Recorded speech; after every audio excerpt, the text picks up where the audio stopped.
And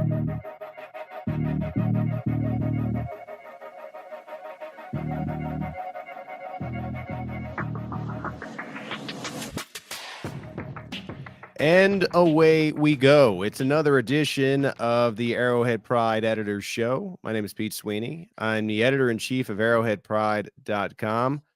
I'm joined once again by my esteemed deputy editor, John Dixon. John, we are in quick week mode.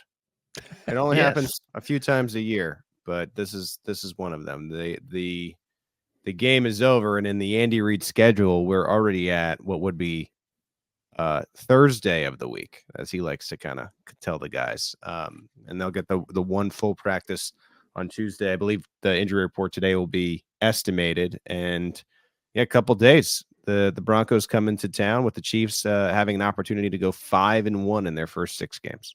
Isn't this the first season that you could have 2 Thursday night games? That's new this year, right?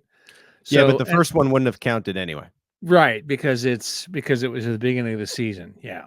So we're lucky that there's just one of these for the Chiefs this year, right? Where it's actually a short week. I haven't looked at the schedule for a little bit to know that. Yeah, so. I believe that is correct. Yeah. They have a Monday night football game against the Eagles, and then a Sunday night football against the Green Bay Packers. I believe the Patriots game's another Monday nighter, right? And then could be right. Yeah. Special, and then there's a specialty game for them. The only other noon game happens on Christmas Day. Merry Christmas to us. Yeah. So a beautiful schedule for the Chiefs this year. The one day we wouldn't want to have a noon game. Right. I'm actually, I don't, because if you really look at the schedule that weekend for Christmas, now we're already way down a rabbit hole that we didn't want to be in. But if you really look at the schedule for Christmas, they overload the Christmas Eve day. And so you end up getting the full Christmas Eve where you can kind of watch the football. And I think of the slots on Christmas Day, I think getting it over with and then still kind of having at least a little bit of an evening is okay. But ideally, Christmas, these holidays, Christmas and New Year's Eve sometimes fall on the Sunday, Monday, and this is what you end up getting. So we will get the coverage to you nonetheless. Anyway, back to what matters, and that's the Chiefs getting their 4th win of the season. They win against the Minnesota Vikings. The Vikings cannot stop playing, John, these one-score games for the past 2 years now. All they do is play these one-score games. Last year, they won a lot of them.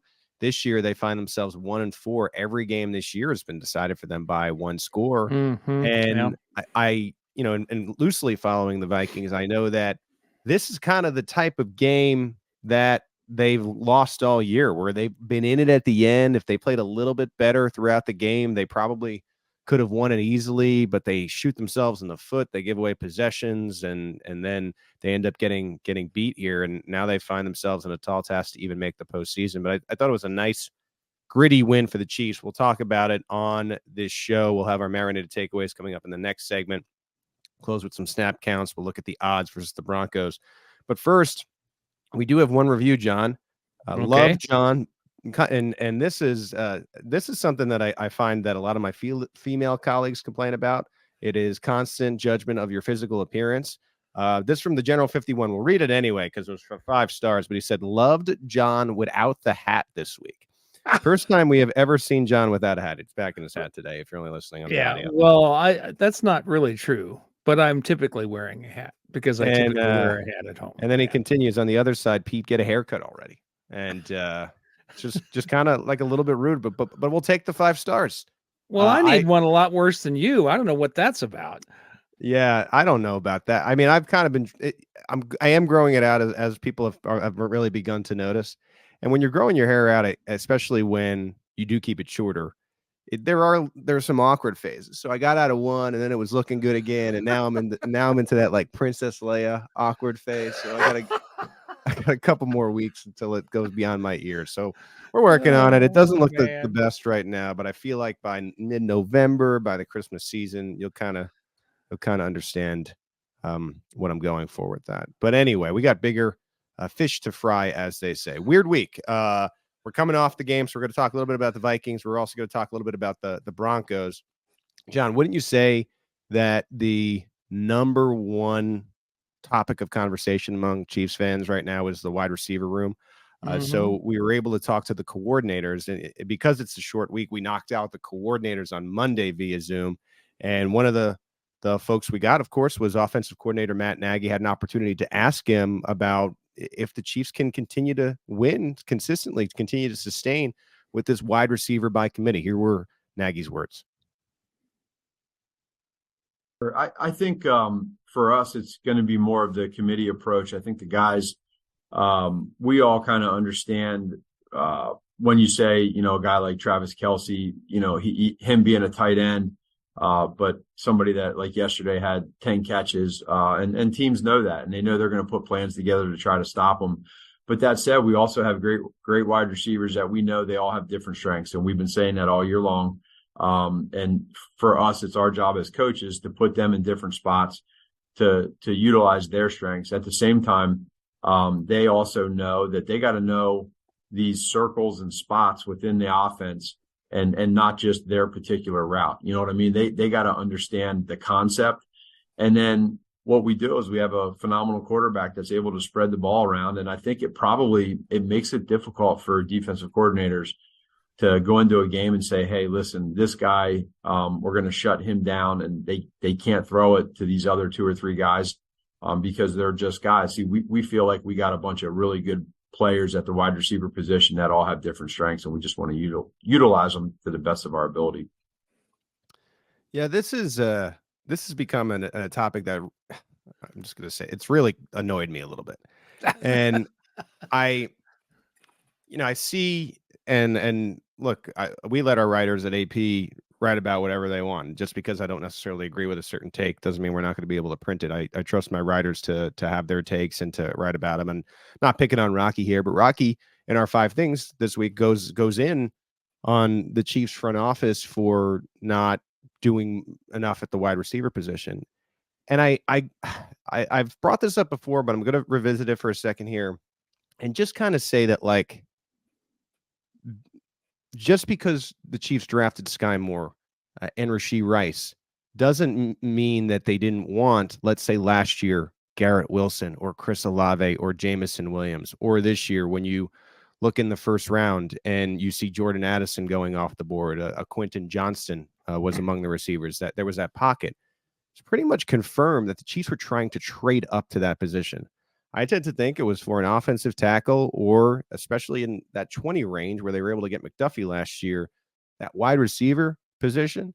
And I think a lot of times it's just like, well, they deserve all the blame because, they didn't orchestrate a trade on Madden and send this phantom first rounder to go up, and they just offer trades until the computer accepts it. It's like when you win and you're picking 28-32, you have to take your shots where you may. It was the same type of thing when I think, and I said it too, for years and years, we're like, well, Brett Veach doesn't want to spend a premium pick on a first rounder at the defensive back position. And then finally, there was a situation where he did get a trade up, and he was able to take a defensive back in that pocket that they never thought would be there. And I tend to think, nothing against Rashee Rice, because I'll talk about him a little bit later here. I tend to think that Rice is a player that they liked, but I don't know if he was the guy that they liked the most. Now, if you want to take an opposite approach and say to me, all right, well, the Chiefs should have kept Andrew Wiley and maybe not spent that money on Jawan Taylor and maybe spent the money on a wide receiver in free agency, then we can get into that discussion. But then it's also like, well, who was even really available? And I think there's only so much you can do. And I'm seeing all these complaints about the wide receiver position and not surrounding Patrick Mahomes with enough talent. It's like they've been up against it. They had the Tyreek Hill situation. They were up against the cap. The Chris Jones situation was unresolved. So they've been up against the cap. So even these dream trades that people were coming up with, I don't know how you fit the player under the cap. And so my advice would be, look, this is probably the team. I think you got to root for one of these guys to emerge. As I said in my marinated tease here, I'll get into why I think that's probably going to be Rashee Rice. Or you gotta say, look, it's not going to be as productive as it was with Juju here last year, but over 5 games now, they're 4-1, and They could easily be 5-0. It certainly does not look as pretty as the 49ers are making it seem with all the weapons they have. I'm not saying that I feel like the Chiefs are the best team in the league, but can they be the best team in the AFC? Sure. And what if one of these players looks a lot better by the time we get to the playoffs? And now we're assuming wins, which is hard to do. But and you end up with the 49ers in the Super Bowl again. Right now, that looks like a tall task, but it is, John, October 9th. We didn't even dress up for Halloween yet. We didn't eat Thanksgiving dinner. Everybody relax. The Chiefs are one of two teams in the AFC with one loss. Now we get to a few weeks from now, and the Miami Roadrunners run all over the Chiefs, and let's say they were to win 40-10, and it looks really bad. I think at that point, maybe we can have that conversation. But I don't get the panic at 4-1. And I know this felt like a Marinated takeaway, and it just was a reaction from Matt Nagy. But what I tell you is I think this is the plan for this year. So they're going to have to win with these guys that they have in the room. So I will stop talking. I agree with you. And I'll add to that people say the same thing about free agency. I see people all the time say things like, well, he didn't do anything to bring in a free agent wide receiver. We don't know that. Right. He may not have signed one, but that's not the same as saying he didn't go after one. I tend to think, in fact, there's plenty of evidence that he did, and just they couldn't make it work for whatever reason. If the Ravens don't sign Odell to that deal, I think there's a tremendous chance that DeAndre Hopkins is a Chief. Right. He wasn't going to take less. You said so. He wasn't. I mean, he just wasn't. And so we're always looking at it as, well, the Chiefs haven't done enough. They've tried. It's not Madden. That's my message to everyone. And like, look, sometimes you gotta say, and it's tough. These years that you have to do more with less are tough when you're in the actual year. But sometimes people say, well, in the course of our franchise here, we have the MVP QB. This year, it's going to be a little bit tougher because of the way the salary cap broke. There wasn't any receivers that we could trade up for in the draft because, as Brett Veach said, they shut the phone off, or they hung up the phone. We were just talking about old phones versus new phones. I did a new phone and hung up. But anyway, what I'd say is that I don't necessarily disagree, but I do disagree with the criticism because I think that they deserve the benefit of the doubt. They have now earned that with these 5 straight AFC title trips and 2 championships. And I think they really tried to do their best to make it work this year. And I think it is going to be something that they prioritize in the next offseason. I understand the concern, but I don't appreciate the complaints. I think that's where. Well, I think that part of the trouble is that we tend to look at it from what we can see, and we have no idea the stuff that we can't see. We have no idea about it. And that actually might be a bigger piece of it. You mentioned, maybe they don't pick up Trent McDuffie because they get an opportunity to trade up, and there was some other player that was at the top of their board at that point. Mm-hmm. We say, oh, well, Brett Veach never invests any high draft capital into a cornerback because that's all we can see. But we don't see are the players that he had on his list that were gone before he could get there. Right. And who knows, maybe if another team had taken a different player earlier, some other player besides Trent McDuffie, perhaps a wide receiver, ends up in Kansas City. I mean, I think it's too easy to focus on the things that we can see just because we can't have no idea about the things we can't see. I think it's a lot harder to do this than people think on draft day. And it's not everybody, so I don't want to just loop everyone in this. But this could easily be the squeaky wheel, and maybe we incorporate that into our voting this week on the React stuff, John. But it's just, look at these teams around the NFL. Look at the Denver Broncos. The whining while winning is just, I don't love it, and I wish that I would see less of it. All right, let's go to Steve Spagnuolo. And Nick Bolton now has been out for 3 games, but Drew Tranquil has done a tremendous job. Here were Spag's comments on the linebacker core. Yeah, well, we certainly got a real great replacement for Nick, didn't we? I mean, we didn't skip a beat. We didn't change things. That's a credit to Drew and how he operates.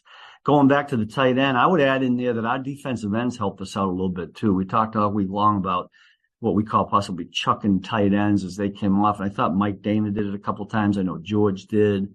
So they helped in defending the tight end. But yeah, I'd give credit to the linebackers and what they did. Leo had that missed tackle early, but other than that, he played really pretty good for the limited snaps he had. And I thought you're right about Drew. Willie ran around a little bit and did some good things for us. All those linebackers helped us out. I wish I'd gotten Jack in a little bit more. The game just didn't dictate it that way. But he was that tight end was a challenge, and I thought our guys overall did a pretty good job with it.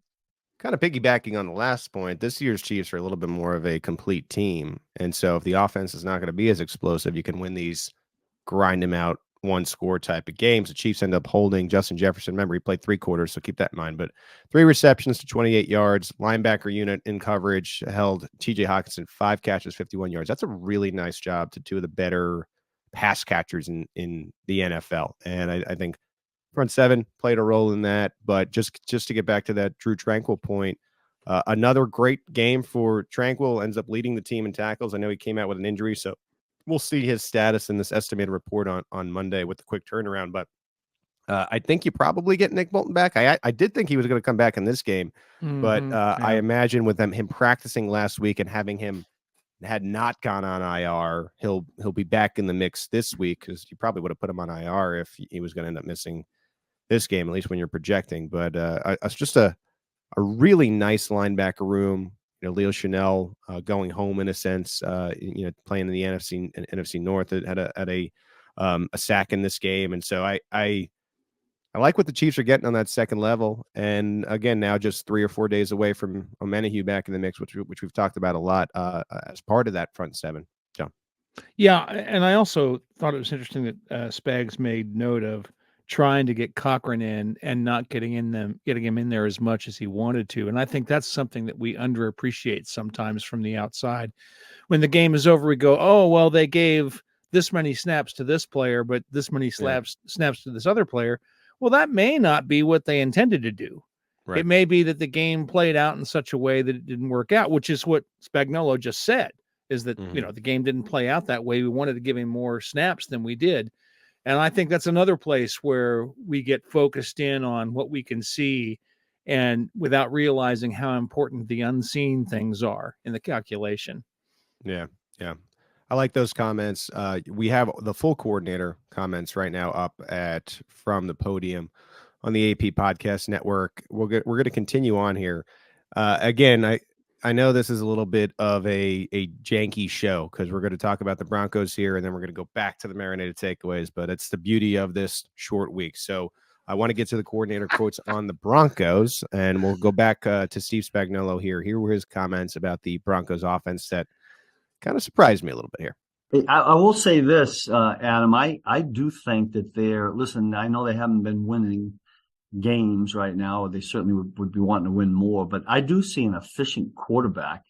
If you look at him statistically, he's right up there with some of these other quarterbacks in accuracy and how he's completing the ball. I think they've had some of the similar things happen to them that, Minnesota had going in, a couple of turnovers or a bad play here or there. But I think this offense, and then Sean does a great job with any quarterbacks. He can stress a defense with personnel groupings and motions and shifts. That's always been his thing. And I think this quarterback's getting more and more used to it. I'm really impressed with their backs. We know what they have on the edge receiver-wise with Judy and some of the others. But I think this is an offense that there's not one in the league that we don't worry about going in. And on a short week, we got to be on point to make sure they certainly don't get things going.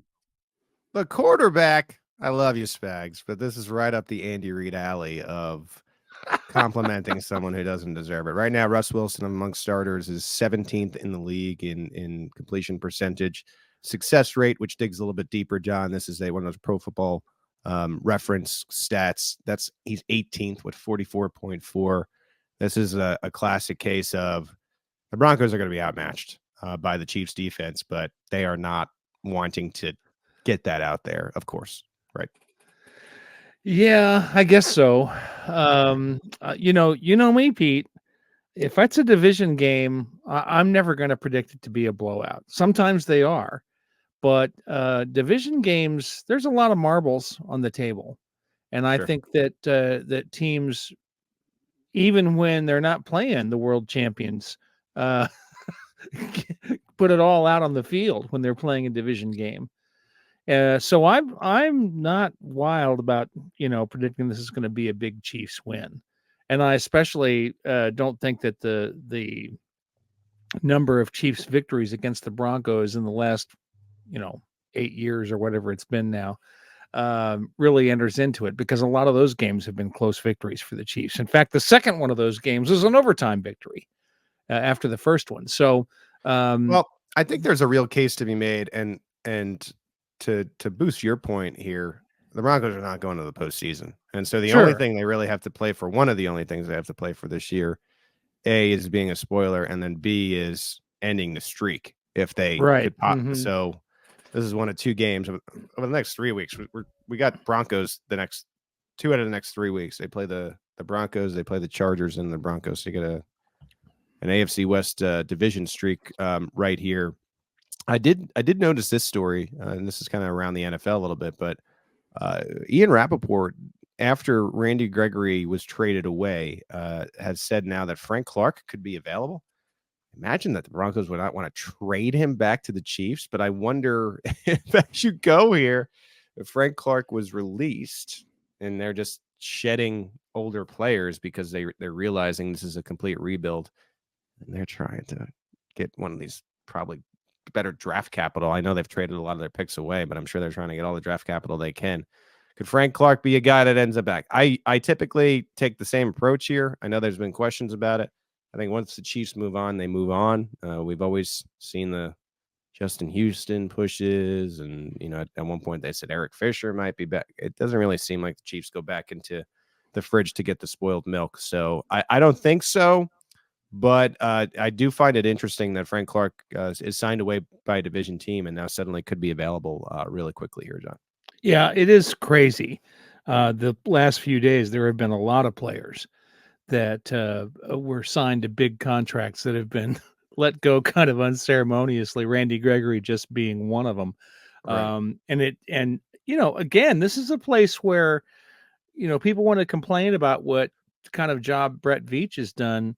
We haven't been doing that, not to that extent. You can complain about Anthony Hitchens, but you can complain about Frank Clark. Yeah, those guys got paid more money than maybe they would have been worth just on their production, but you don't know what that production is going to be when you sign a free agent. And it's not that unusual for a free agent not to live up to the extra price you pay because they're a free agent.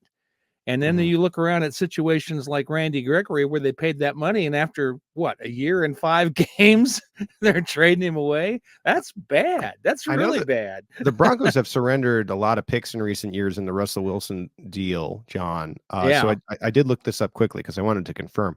They still do have their own pick for 2024. And so that, or a first round pick. So that could usually be an indication of like, let's go young and rebuild. There only happens to be this otherworldly quarterback in the NFL draft that you might want to be first overall for. So well, I never have bought into that. You mean tanking for a dude? Yeah. I don't believe in tanking. I don't think they're pulling the players into their rooms and saying like at the end of games we're going to blow it if we're close. I think there is a active rebuilding with the idea of losing in the process, maybe not being the worst thing in the world. I don't think anyone's ever actively trying to lose. But when you just kind of ship off a player like Randy Gregory for nothing, and you're just like, all right, we're just going to have no pass rush this year. Yeah, you might be trying to win each and every Sunday, but if you end up with a 1-16 record in the process and you can get the next quarterback of the future, and this guy's really good in college, then I could see maybe that kind of being a thought process. Like this, Sean Payton was going to get 1 year with Russell Wilson. They were going to see if they can make it work. It is not working. They're not bringing Sean Payton and picking Russell Wilson now over him. So I could see them wanting to give him some kind of quarterback that he could make work. We'll see. Well, okay. I know it's a different thing salting away draft picks so that you've got flexibility to make a move and go after a good player when you've got a bad team going on. That's one thing. And I think that happens. I do not think that teams deliberately lose. I've spent a lot of time in locker rooms in my lifetime. I've spent a lot of time talking to coaches and owners and GMs, and I have never met a one of them, not a single one, that would be okay with deliberately losing a game, even if you've already lost 15 of them this season. I've just never seen that. I don't That's disagree not with part you. of their personality.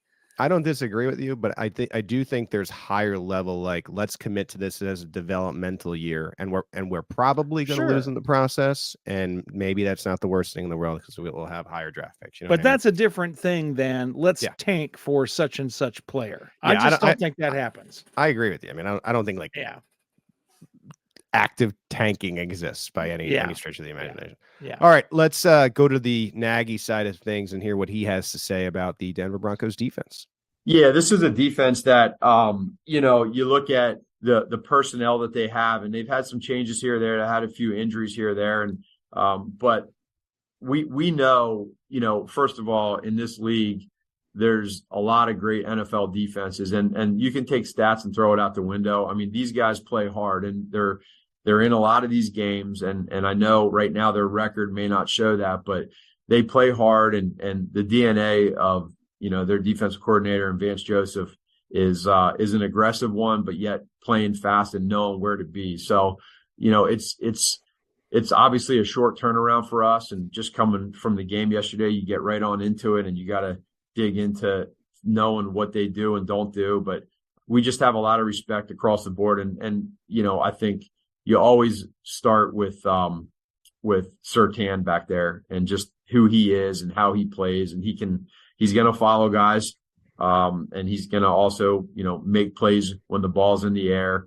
And then that front seven, they move around pretty good, and I think they got some guys that get after the quarterback. So we just got to make sure we do what we do, stay within our system, and just know that they're a good defense.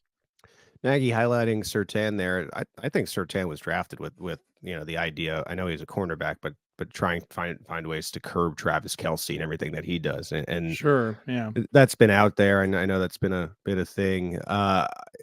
Same thing here. The Broncos offense, the Broncos defense has not been good. This is a defense that 2 weeks ago gave up 70 points, and so it's all about this week. It's a mismatch on paper. The Chiefs know they're going to be a better team. They know they should win, but it's going to be the coaching staff, as you're kind of hearing, I think, just making sure that they take care of business anyway. And should the Chiefs play clean football, I've said it a couple weeks now, there's no way the Denver Broncos win. But there's been cases where the Chiefs take penalties, they make mistakes, and then all of a sudden you're in a dicey game in the fourth quarter. And I think that's only magnified, as John, you were mentioning earlier, in the division.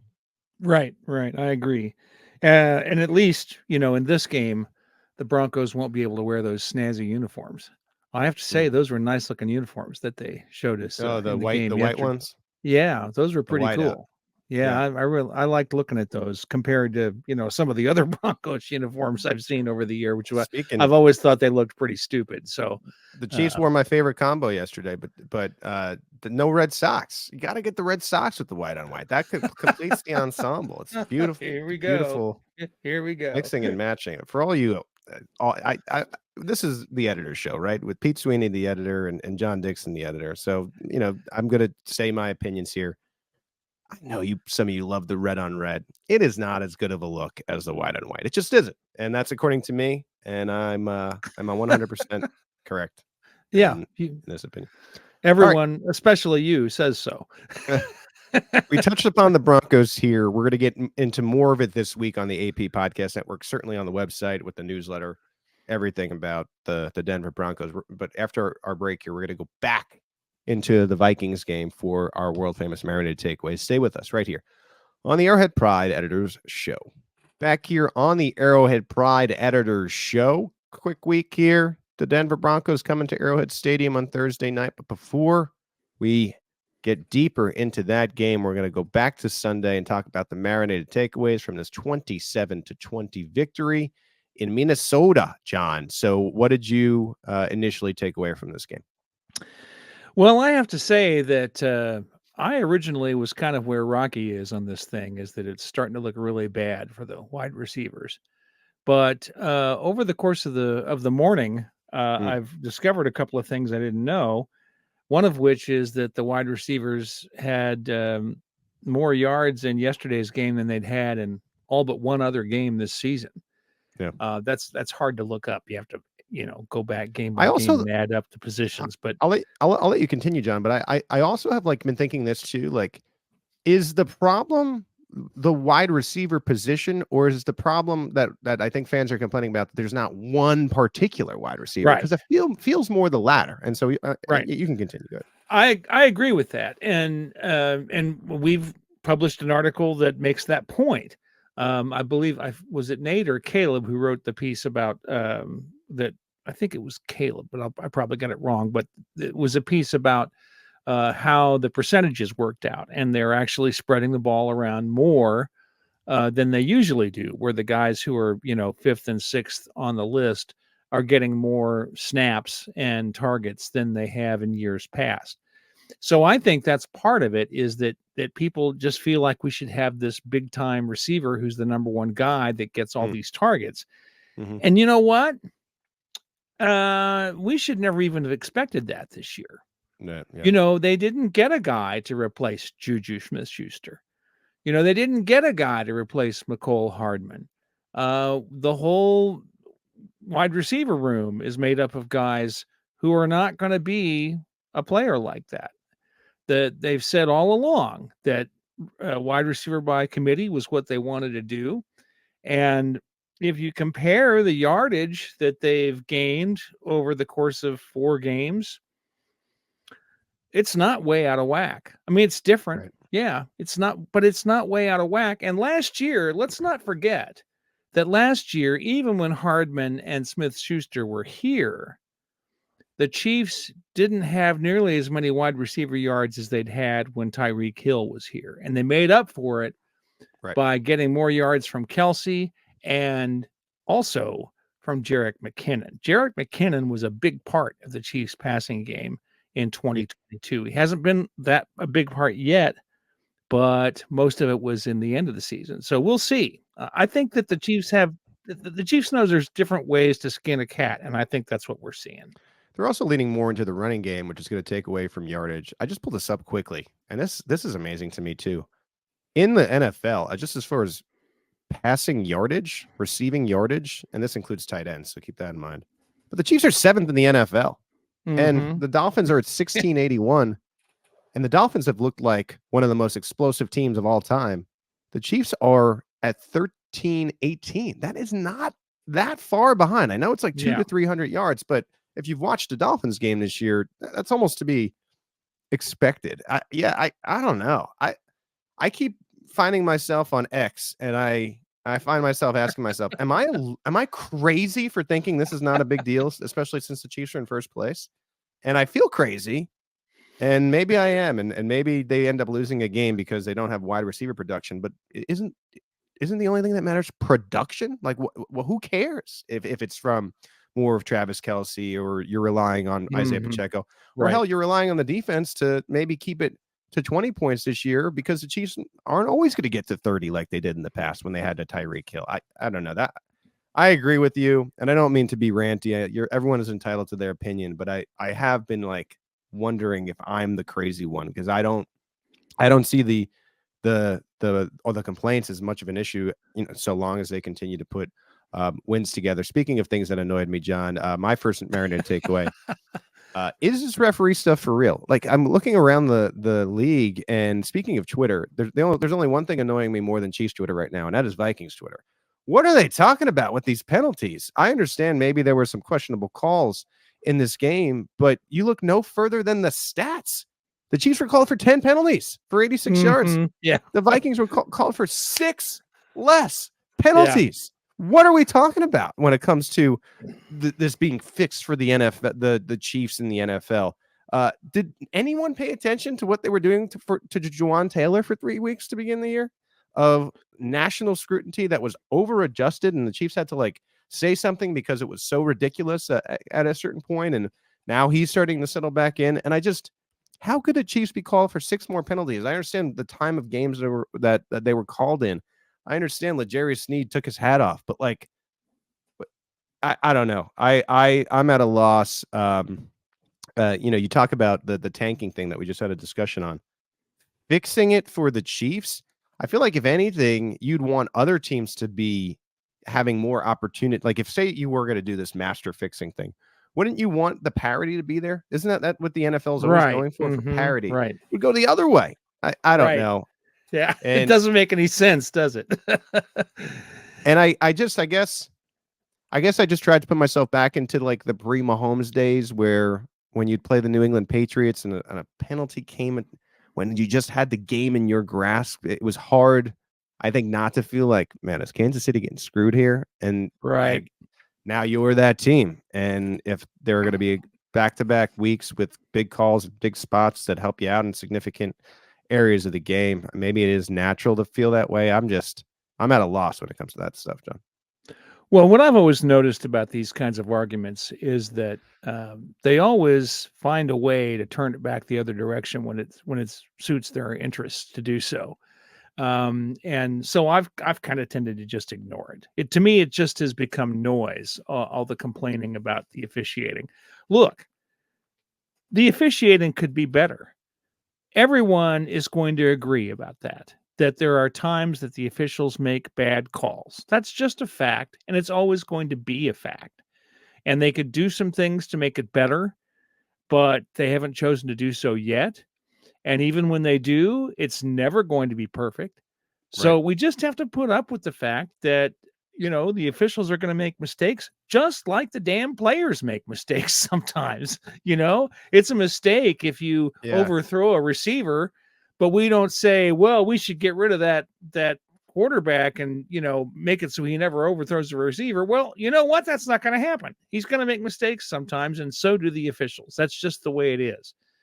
I think where we get in trouble is thinking that there's something behind it, I think that Jason Kelsey had a good point with the officials too. Everyone sees these super slow-mo calls, but they have to be made in real time. Yeah. So I don't know.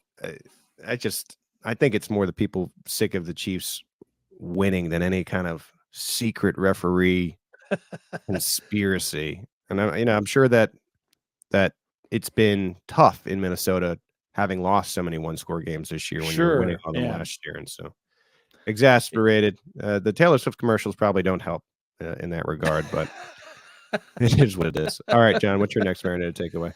Well, I thought it was interesting. This is a little tiny thing, but the Chiefs beat the spread yesterday. Cover. I mean, I don't care about this personally, and the spread actually decreased over the course of the week, but it started at 5.5 the points, and the Chiefs beat it. I mean, I just looked it up before we started because I didn't know. I guess the Chiefs are 3-2 against the spread this year, which surprised me. I would have said it was, 1-4 or something. But I was, the Chiefs beat the spread, and that seems to be a thing that matters to some people, not to me. Well, especially after gambling illegal in Kansas, you've had a lot more people wagering on Kansas City. Yeah. We learned last week. Poor radio host asked a question. I won't name names here, but Patrick Mahomes has not won any spread questions ever. It sounded like to me. Good for the Chiefs for covering it, though. And from a greater standpoint, if you're not a bettor, that just means that they're outplaying what is projected by people who make a lot of money doing this. So they're exceeding expectations, and that's been a problem this season. Is that the Chiefs have not met the expectations that fans have had for them. So that's one thing that beating the spread tells you is at least they met some kind of expectation. Yeah. I hope the people that really are mad about these receivers haven't shut the podcast off, because I do have some negativity to express in the receiver room. And I know I'm probably eating into one of your points maybe later and talking about snap counts, John, but I'm ready to see Rashee Rice get the snap counts that Sky Moore is getting. I think at a certain point, you got to, and it's not something necessarily negative about Sky, but you got to go to the receiver who is actively, you can clearly see, gaining the trust of his quarterback, gaining enough separation for the quarterback to throw him the football. And I know that Andy Reid and this staff tends to lean into veterans, especially toward the beginning of the year. Nate Taylor had a funny tweet yesterday. After the first quarter, he goes, "We're a quarter of the way through the NFL season," because now it has to go like in the middle of these games because of the 17-game schedule. But through a quarter of the way, you start to know, okay, who can we actually rely on? And, you want to argue to me that maybe receiver production would be up if Rashee Rice started to get more playing time. I'm not disagreeing about that. I think it's time to kind of give him what would be a full load. I know that these guys are rotating a lot, and so I'm looking at the raw numbers here. Seems like Sky's be getting in the 55 to 70% range all year, where you have Rice kind of going in that 30 to 50. So I would like to see that swapped. I know that who plays what position, what the Chiefs like to do as far as what the receiver brings to the table plays a little bit into it. But just like sometimes when I'm like, man, I want to see Isaiah Pacheco carrying the football more, I'd like to see Rashee Rice more so on the field, John. Well, and again, I think that there may be games where the Chiefs intend to do exactly that, and then they don't because they've put together these packages based on what happens, what the defense does in response to the first scripted plays, the famous 15 plays at the beginning of the game. And then they run certain packages more than they plan to because of what happens when they run the scripted plays. I mean, there's all kinds of stuff that goes on that we have no idea about. And it may be that that's exactly what they intend, is to get Rashee Rice more snaps, and then it just doesn't play out that way. I've got the chart right in front of me here. In week 1, Rice had 32%. In week 2, he had 17%. And then just above, or right about 50% for Chicago and the Jets both, and then down to 30% in Sunday's game. So I could see why that would be frustrating for people to have this guy who is one of the more productive receivers, getting half the percentage of snaps that Marquez Valdez-Scantling is getting, for example. And so I get why people want that. I understand your point, At a certain point, you got to lean into. I agree that you got to lean into the production. I think I'm more so at a point I've expressed it that I don't see the big problem while you're winning, and I think you're still figuring out this year's identity, which is not going to look like last year. However, when Rashee Rice is playing like he is, and you're seeing it points in games, and I'm going to be careful here, and I understand the direction I'm going in, but you're seeing it at points in games where I think Rashee Rice is almost to the point of like earning that like Kelsey level trust. They're going to him. Mahomes starts to look for him in particular. It's not to the level of Kelsey, so I know that's a little bit exaggerated. However, when do we say that about Sky Moore? We haven't. When do we ever say that about Marquez Valdez-Scantling? We don't. So I understand the money they're making. I understand the round they were picked in. I understand the veteran experience, but at a certain point, I do agree with you got to lean into the receivers that are having the most production, and I'd love to see that in Kansas City. Well, you wouldn't be bothered by it nearly as much if he was getting 50% of the snaps. The trouble is that he's been 30% or below in 3 of the 5 games. That's the problem. If we're truly doing this wide receiver by committee, he ought to be up around 50%. When you look for windows where the Chiefs do make switches like that, it's when they get extra time off. And so maybe this mini bye will provide a little look at the self scouting and maybe you see Rashee Rice more after this. That's entirely possible. Yeah, that's entirely possible. We could see that kind of a shift after the game against Denver. Yes, I agree. All right, what else, John? The fake punt. Oh my God, the fake punt. Yeah. People, I get really tired of people being, we spent this whole show complaining about fan takes, haven't we? I get so tired of people complaining about Dave Toub, and I'm not sure he really deserves it on this fake punt from Sunday's game. Mike Dana was held on that play because he was about to bust it wide open, because he was about to destroy it. And you want to talk about penalties? There's a penalty that should have been called. The defense was on the field. It's not like he was caught off guard. At a certain point, when does it become the player's fault? Right. And when does it become the head coach's fault? It's not Dave Toub's fault that the defense is on the field. If the defense is on the field, it's because Andy Reid said, let's leave the defense out there. So how is that Dave Toub's fault? Yeah, I could just go on and on about this. It is it's always it's a part of the NFL where the players never really get the blame, but this is one of those scenarios where the defense is left on the field even though they're in this punt formation and they know that it's coming and the players couldn't execute it. Like, that is a picture perfect example of it should be the players that were on the field that knew it was coming and could not stop it. I don't know. I'm with you on that one. My final takeaway is I would really like to see the Chiefs bring back L'Jarius Sneed, but I worry about it. We kind of saw them with a similar player. I think L'Jarius Sneed is better than this particular player, but with Charvarius Ward, he ends up getting a nice contract from the 49ers, but he was a good player in Kansas City. I think L'Jarius Sneed is a bit more versatile than Ward was, and I think the Chiefs really see value in that. But I think it's going to be an interesting contract conversation because you do have Bolton coming up. You do have Trey Smith coming up. You have Creed Humphrey. Who the hell knows what's going to happen with Chris Jones? I think suddenly you wonder about Willie Gay and Drew Tranquil. A lot of tough decisions to be made. Yep. But L'Jarius Sneed is a dog to go up against Justin Jefferson. I know it was a little bit of the combination with Trent McDuffie, but to limit him and ensuring that he didn't wreck the game for you. And he does this each and every week. I think he had a tough week one. Remember with all the knee stuff, he didn't end up getting, full bevy of practice time, training camp time heading into that game. I think after week one, he's been great. So tough player to let go. And I think that's going to be a tough decision for the Chiefs. I wonder what he's worth in the open market. Just me wondering out loud, because it would be sure nice to, I think, retain him in Kansas City.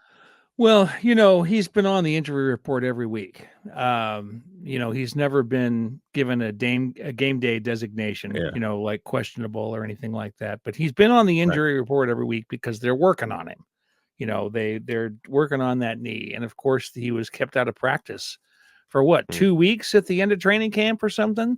And it was all because he was having inflammation. So that's the only reason that I would be wondering whether the Chiefs would even want to retain him after 2023 is the issue of his longevity, which has to do with his knee.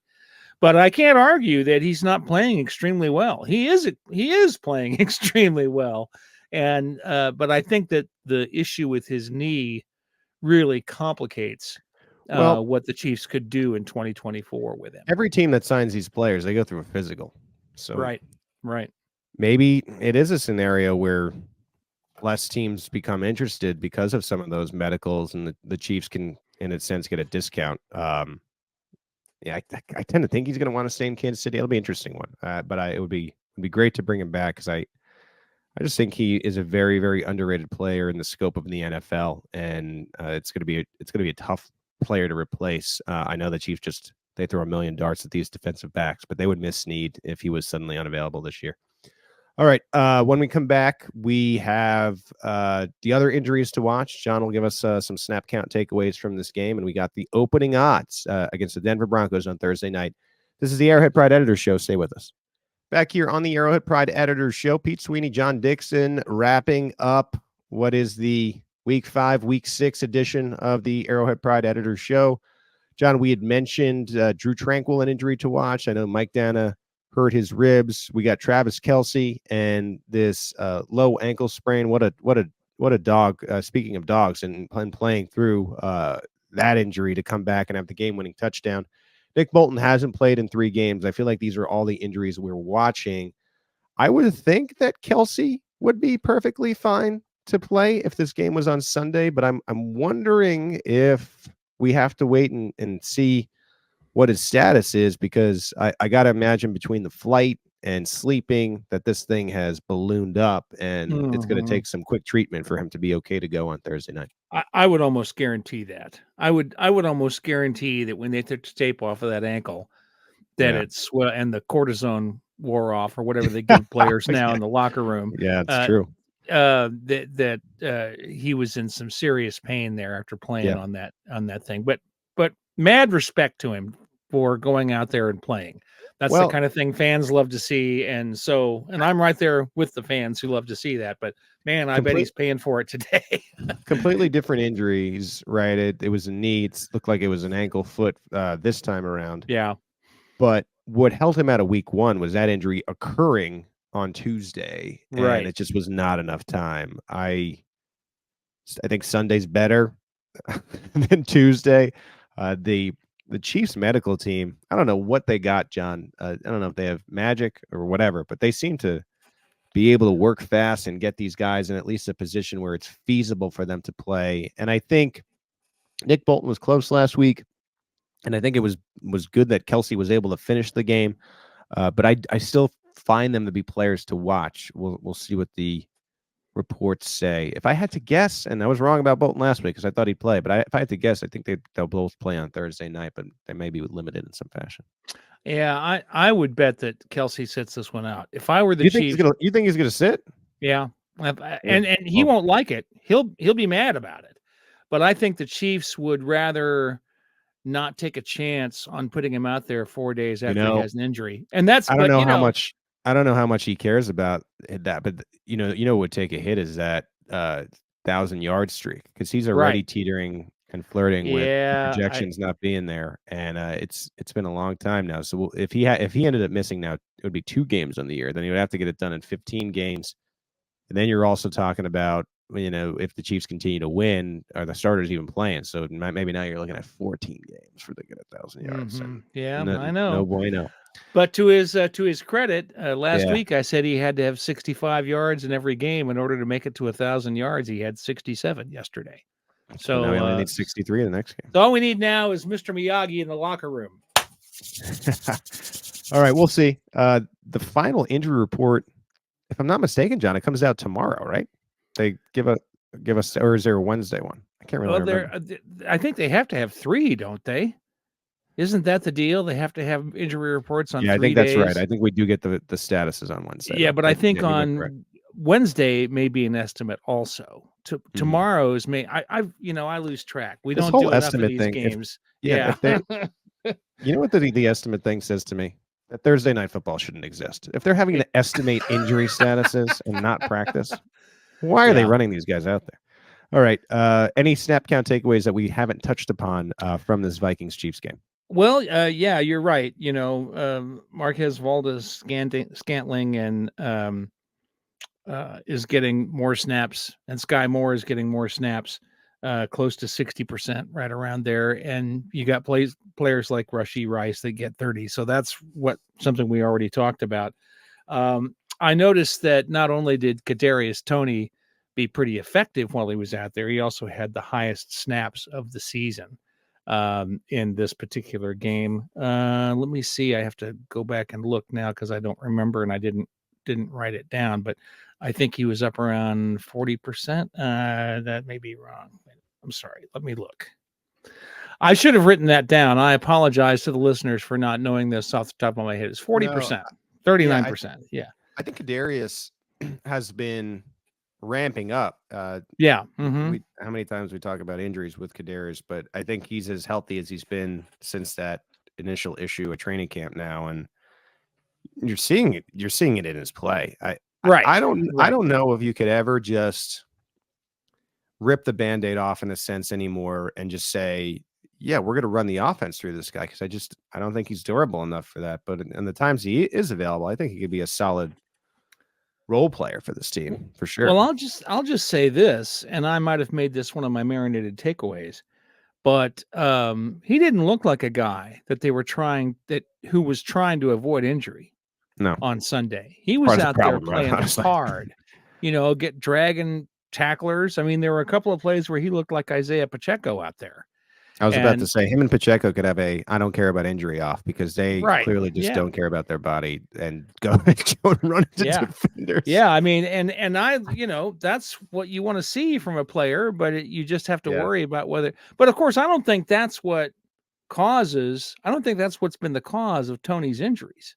Right. He hasn't gotten hurt because he's been dragging tacklers. He's been getting hurt because he makes cuts that are so intense. They're quick and they're violent, and he's like slamming his legs into the turf. And I think that's what causes his injuries. So maybe they've told him, why don't you just have guys drag you around?